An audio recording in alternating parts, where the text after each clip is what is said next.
nosso assunto hoje é o sal. Eu gosto muito da definição do assunto de hoje. Uma rocha comestível, ou seja, o sal. Ele representa a pureza e força e sua essência não muda.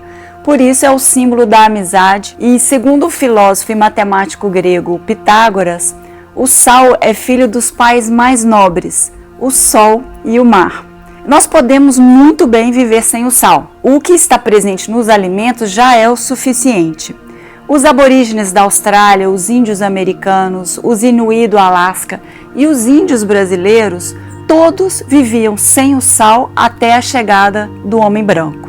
Um relato da época do descobrimento conta que os índios amazônicos Umauás se recusaram a comer a carne de um espanhol por acharem que ela era muito salgada.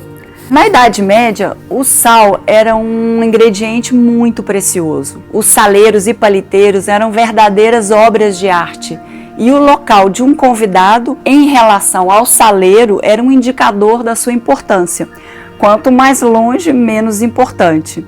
As pessoas sem importância eram denominadas de abaixo do sal. O pai de família era o primeiro a se servir e derramar o sal era considerado uma sorte. Essa crença era muito comum na Idade Média. Leonardo da Vinci, na pintura A Última Ceia, mostra Judas, pouco antes de trair Jesus, derramando um pequeno saleiro. O final da história a gente já conhece. A crença do poder de proteção do sal é bem antiga e dura até hoje.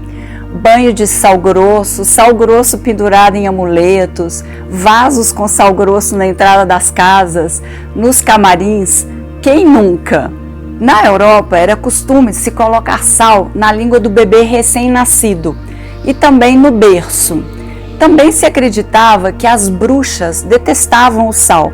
Se ele fosse colocado no assento de uma cadeira, a bruxa não conseguiria se sentar. Era uma maneira considerada infalível para determinar quem era bruxa. Inacreditável. No teatro tradicional japonês, o sal era jogado no palco antes de cada apresentação, para proteger os atores. Um tratamento, no mínimo pitoresco, para impotência masculina, se baseava na ideia de que o sal vem do mar, assim como a deusa do amor Afrodite, e por isso ele tinha poderes curativos. Funcionava assim: várias mulheres se juntavam e salgavam o membro inerte. Eu não sei bem se era o sal responsável pela cura. O sal pode ser obtido pela evaporação da água do mar ou pela pulverização do sal gema ou sal de rocha.